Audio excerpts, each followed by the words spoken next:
غامدی صاحب نے جو امتحان جن طلبہ کے پیپر ہوتے ہیں نا ان کے لیے جو استدلال کیا ہے نا کہ کل اگر پرچہ ہے تو آج پیپر چھوڑ سکتے ہیں, وہ بالکل اسی اسٹائل کا استدلال ہے. کہتے ہیں جب اللہ نے سفر میں روزہ چھوڑنے کی اجازت دے دی اس لیے کہ اس میں ٹینشن ہوتی ہے, مشقت ہوتی ہے, تو اللہ کی قسم سفر میں روزے میں اتنی ٹینشن نہیں ہوتی جتنا کل پیپر ہے, آج آپ نے تیاری کرنی ہے, اس میں ٹینشن اٹینشن. خوب غور سے سنے کیا کہہ رہا ہوں. وہ کہتے ہیں اس میں ٹینشن زیادہ ہوتی ہے. تو جب اللہ نے سفر میں اجازت دے دی تو کل ایک بچے کا پیپر ہے, پورے سال کی تیاری ہے, 5 لاکھ روپے اس کے اس سیمسٹر پہ خرچ ہو چکے ہیں, رمضان میں بھوکا پیاسا رہ کے تو وہ بیچارے کیسے ایکچولی روزہ رکھیں گے؟ کوئی بات نہیں, فعدۃ من ایام اخر, سمجھ رہے ہیں؟ جبکہ امت کے تمام فقہا, مفتیان کرام سب کہتے ہیں کہ روزہ چھوڑنے کی اجازت صرف 2 کنڈیشن میں ہے, سفر میں اور بیماری میں. اس کے علاوہ کسی صورت میں روزہ چھوڑنا جائز, بولو بھائی, نہیں. اللہ نے جہاں رمضان کے روزے بیان کیے وہاں ساتھ ساتھ بیان کر دیا فمن کان منکم مریضا او علی سفر, مریض ہو یا مسافر ہو, ختم. اب سفر کو اللہ نے بیان کر دیا, لہذا سفر میں اگر مشقت نہ بھی ہو تو بھی روزہ چھوڑنا, بولو بھائی, جائز ہے. حالانکہ جناب غامدی صاحب کی تقریر کا خلاصہ یہ نکلے گا کہ سفر میں مشقت تھی اس لیے اجازت دی, اور یہ مشقت کل پیپر والے کے لیے بھی ہے لہذا اس کو بھی اجازت ہے. اس کا مطلب اگر سفر میں مشقت نہ ہو تو پھر غامدی صاحب کے نزدیک روزہ رکھنا کیا ہوگا؟ فرض ہونا چاہیے. اس کو ایک اصول ہے, کیونکہ اصول فقہ نہیں پڑھا نا, مجتہدین کے استدلال کے طریقے نہیں پڑھے, مدرسوں میں تو پڑھا نہیں ہے, ادھر ادھر سے کچھ کتابیں کچھ یہاں سے کچھ پڑھ کے اپنا ایک نیا فقہ مارکیٹ میں لانچ کیا. فقہا ایک اصول بیان کرتے ہیں کہ شریعت میں جو خاص طور پر عبادتیں ہیں ان کا مدار علت پر ہوتا ہے, حکمت پر نہیں ہوتا. کہ یہ جو اللہ نے کہا کہ سفر میں روزہ چھوڑ سکتے ہو, اس کی حکمت ہے کہ سفر میں مشکل ہوتی ہے, یہ حکمت ہے, علت نہیں ہے. علت وہ آیت ہے جس میں سفر میں روزہ چھوڑنے کی اجازت دے دی گئی, لہذا سفر میں مشقت ہوگی تو بھی روزہ چھوڑنا جائز, مشقت نہیں ہوگی تو بھی روزہ چھوڑنا جائز ہوگا. اور سفر کے علاوہ اگر مشقت نہیں ہو تو بھی روزہ رکھنا فرض ہے, مشقت ہو تو بھی روزہ رکھنا فرض ہے. ٹھیک ہے. اسی کے ضمن میں آپ مجھے یہ بتائیں کہ ایک عالم دین نے میں نے خود سنا, انہوں نے یہ بات بیان کی کہ چلیں یہ بات تو آپ جو کر رہے ہیں ٹھیک ہے کہ کوئی ان کا نظام فکر ہوگا, اتنی واضح بات ہے قرآن کے اندر موجود ہے کہ روزے آپ چھوڑ سکتے ہیں 2 صورتوں میں. نمبر 1 یہ کہ آپ بیمار ہوں, نمبر 2 آپ حالت سفر میں ہوں, تو اللہ نے اجازت دی ہے کہ بعد میں ان کی گنتی تم پوری کر لینا. اب یہ غامدی صاحب اپنے پاس سے دین کیوں بناتے ہیں؟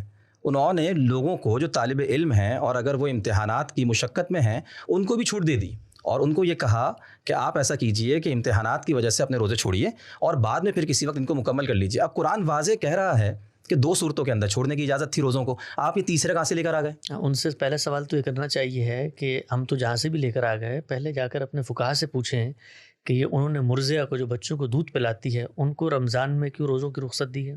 یہ قرآن میں نہیں لکھا ہوا. نہیں, انہوں نے حاملہ کو جو جس کے پیٹ میں حمل ہے جی اس کو کس اصول پہ روزوں کے اندر رخصت دی؟ اگر قرآن مجید کے اندر یہی 2 باتیں بیان ہوئی جو آپ نے بیان کیا, جی مریض اور مسافر جی کی, تو پہلا سوال تو اپنے بزرگوں سے ہونا چاہیے نا, اس کے بعد ہمارے پاس. ان سے تو کسی نے سوال نہیں کیا.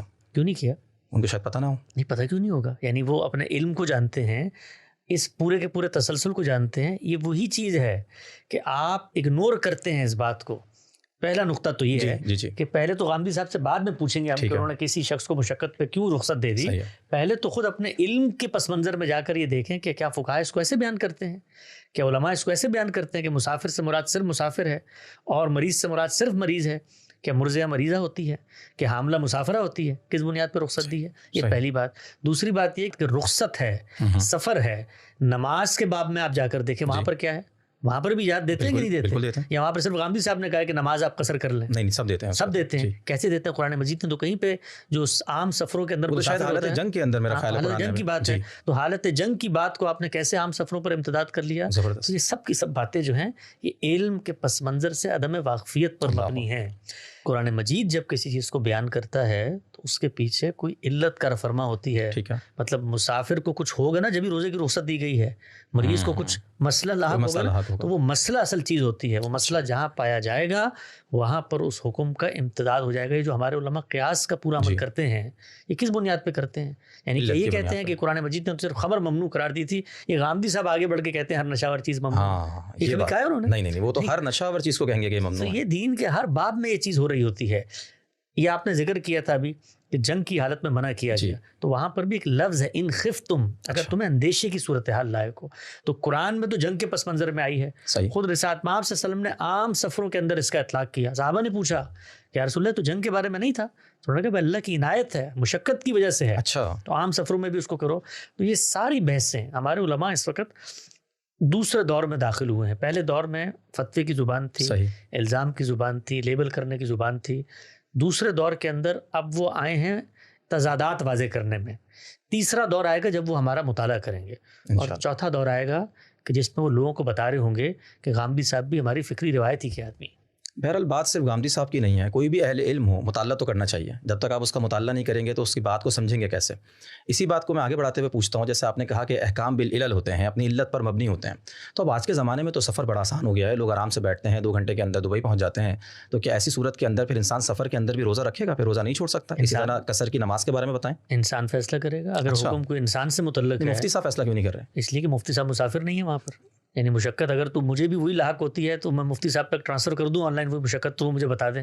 بھائی مشقت جو ہے وہ صرف سفر کی نہیں ہوتی ہے, وہ آپ گھر سے نہیں, آپ لوگ یہی کرتے ہیں نا اصل میں, آپ انسان کے حوالے کر دیتے ہیں دین کے اتنے بڑے بڑے معاملات میں فیصلہ کرنا. یہ تو اہل علم اور مفتیوں کا کام ہے نا کہ وہ فتویٰ دے کر بتائیں کہ یہ کام رسول اللہ نے کیا ہے, انسان کے حوالے قرآن کر کے گئے ہیں. اچھا, اس سے پہلے اللہ تعالیٰ نے کیا ہے, انسان کو پیغمبر بنا دیا ہے.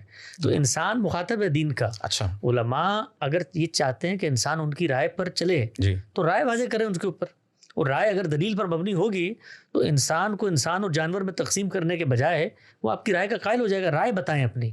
تو سفر جو ہے اس کے اندر آپ کو مشقت ہے, ممکن ہے 2 گھنٹے کے سفر میں مشقت ہو, ممکن ہے مجھے 18 گھنٹے کے سفر میں مشقت نہ ہو. تو اس کا فیصلہ میں نے کرنا ہے. تو احکام بالعلل ہوتے ہیں, اور عام آدمی جو ہے اس کو پہلے تو لوگ عام طور پہ کہتے ہیں نا بھائی آپ نے لوگوں کو دے دیا, وہ تو سہولت پسند ہوتے ہیں, ہوا کی پیروی کرتے ہیں, خواہش کے پیچھے چلتے ہیں. تو بھائی یہ سفر کے اندر آدھی نماز پڑھنا تو میرے لیے بات کا مسئلہ, پہلے تو میں اس کو خواہش کی پیروی سے نکالوں گا. یعنی اگر عام آدمی جس کو میں یہ مسئلہ بتا رہا ہوں اس کے اندر یہ پیدا ہو گیا تو مجھے تو پہلے اس پہ رونا ہے کہ وہ دین کے معاملے میں خواہشات کی پیروی کرتا ہے, نماز تو پھر بات کی بات ہے. صحیح بات ہے. تو یہ تمام معاملات کے اندر عام آدمی نے فیصلہ کرنا ہے. اصول ہم بتائیں گے, علماء رہنمائی کرتے ہیں, علماء لوگوں کو دعوت دیتے ہیں, کہیں پر غلطی ہوتی ہے تو متنبہ کر دیتے ہیں, بتاتے ہیں کہ نماز جیسا معاملہ, اہمیت کا معاملہ, ان الصلاۃ کانت علی المؤمنین کتابا موقوتا, اس کو قضا نہیں کرنا چاہیے ہے, اور اس کے اندر ڈنڈی بھی نہیں مارنی چاہیے. اللہ سے تعلق کا اظہار ہے, موقع ملے پوری پڑھ لو, سفر میں اللہ کی عنایت اس کو اپنا لو. بالکل ٹھیک ہے. میں بس آخر کے چند سوالات ہیں جو آپ کی خدمت میں پیش کرنے کی جسارت کروں گا. مجھے یہ بتائیے کہ بالکل ٹھیک ہے, یہ بات بھی آپ نے واضح کی. اب اس میں ایک سوال یہ ہے کہ میں ایک مفتی صاحب کا بیان سن رہا تھا, میں نام تو خیر کوٹ نہیں کرنا چاہتا, تو انہوں نے کہا کہ اصل میں غامدی صاحب کا مسئلہ یہ ہے کہ وہ چاہتے ہیں کہ ان کو پاپولیرٹی ملے. یہی وجہ ہے کہ تفردات ان کی پوری ذات کا حصہ بن گئے ہیں. ہر معاملے میں کوئی نئی بات بیان کریں گے, کسی چلتی ہوئی بات سے لازم ہے کہ اختلاف کریں, کیونکہ اگر وہی بات بیان کر دی تو پھر تو ان کی بات کی طرف لوگ اس طریقے سے متوجہ ہی نہیں ہوں گے. تو یہ سب کی سب باتیں اس وقت ہوتی ہیں کہ جس وقت آپ عوام کو مخاطب کرتے ہیں. اچھا, علم کی دنیا عوام کی دنیا نہیں ہے. جب آپ علمی اختلافات کو عوام میں لے کے آتے ہیں تو عوام میں ان اختلافات کی پذیرائی کے پھر کچھ نیچرل تقاضے ہیں. اس میں آپ نے تہمت بھی لگانی ہے, نیت محرکات کو بھی جاننا ہے, اس میں آپ نے لوگوں کے عزائم کو بھی متعلق کرنا ہے, اور مبالغہ بھی کرنا ہے, لوگوں کا موقف بھی غلط بیان کرنا ہے. اس لیے کہ جب تک آپ یہ نہیں کریں گے عوام میں آپ کی پذیرائی نہیں ہو سکتی. یہ جو کہا نا آپ نے کہ غامدی صاحب یہ کام پذیرائی کے لیے کرتے ہیں, جو شخص یہ الزام لگاتا ہے عوام میں جا کے لگاتا ہے نا, یہ اس کے لیے ناگزیر مجبوری ہے کہ جب تک وہ یہ نہ کہے اس وقت تک عوام میں پذیرائی نہیں ہوتی. عوام بات سننے پر آمادہ نہیں ہوتے جب تک آپ گالی نہ دیں, جب تک آپ تہمت نہ دھریں. تو یہ مجبوری ہمارے صاحبان علم کی ہے کہ وہ جس وقت صاحب علم سے اختلاف کرتے ہیں, بھائی سیدھی سی بات ہے, وہ آگے بڑھ کے کہیں کہ غامدی صاحب کی ناراض میں اختلاف ہے, اور بنا استدلال واضح کریں, نہ کہ یہ کہ وہ ان کی نیت کے بارے میں تہمت لگائیں کہ یہ تو کسی اور پس منظر کی وجہ سے پاپولیرٹی حاصل کر رہا ہے. اس کی دوسری وجہ ایک اور بھی ہوتی ہے, وہ یہ کہ وہ نظام استدلال کے وہ پتہ نہیں ہوتا کیا ہے.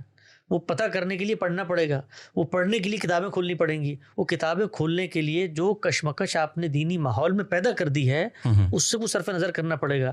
تو نہ مطالعے کا وقت ہے، نہ پڑھنے کا وقت ہے، نہ تحقیق کا وقت ہے. آپ کے کان میں ایک بات یہاں سے پڑھی، وہاں سے پڑھی، جمعہ کا ممبر آپ کے پاس سے وہاں پر آپ نے زوردار آواز میں تقریر کر دی. تو غامدی صاحب کے جو کچھ آراء موجود ہیں وہ ان کے ایک فکری نظام کے تسلسل میں ہے. ٹھیک ہے. وہ اگر پاپولیرٹی کے حصول کے لیے بھی ہے نا تو آپ کو مقابلہ کرنے کے لیے باہر کے ان کے استدلال کا اس کام واضح کرنا پڑے گا. وہ کر دیں پاپولیرٹی آپ سے آپ ختم ہو جائے گی.